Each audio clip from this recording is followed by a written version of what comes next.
what they call the Jewish phenomenon is that with your certificate, you must learn another trade because you can be dispersed at any time and be taken to diaspora, where your certificate will not work or get you anything. But what you have learned, like Paul, who was a lawyer, who said, "This my hands are provided for my necessities." He was no longer going to court. He was a tent maker. He said, "These my hands are provided for my necessities." Every one of you still looking for a job, you're a compound fool. Who is going to make that job for you? We are growing at the rate of 6 million per year.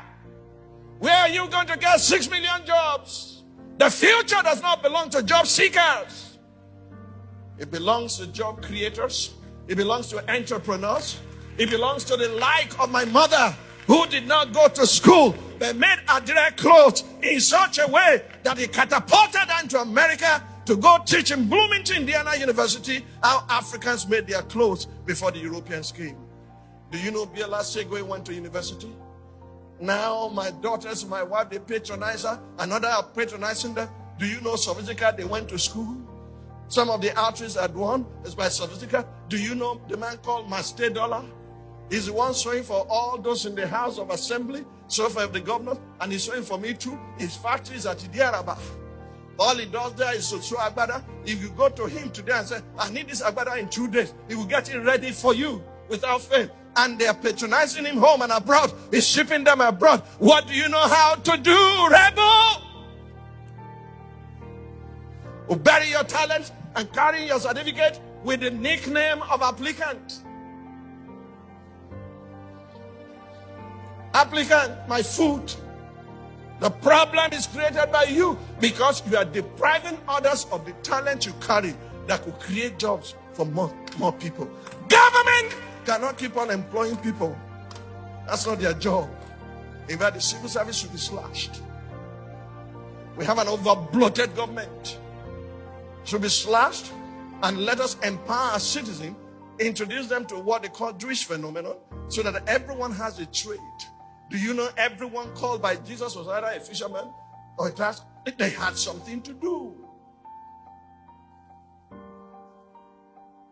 Joseph said to his brothers when they arrived in Egypt, he said, "I'm taking you before Pharaoh tomorrow, and Pharaoh will only ask you one question, not what is your certificate?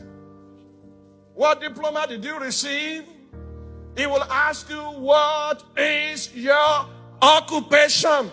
Lazy man that comes to church, and when you are going home, you are asking for money for transportation. What can you do with your hands that you can provide for your family? Who do we need to turn this man around?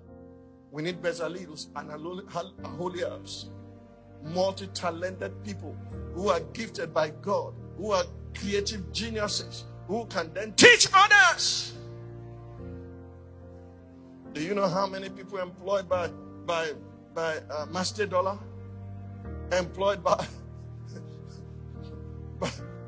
Sophistica? Do you know how many people are into Nollywood today? Do you know how many have become masters of ceremony and they're earning a living?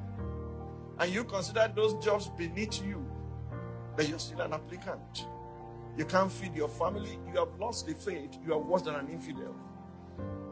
Your hand must provide for your necessity. And then you have a message for the area boys. You can teach them, say, "Look at me. See what God has done with my life. He can do same with yours." And they'll begin to listen to you because you are speaking their language.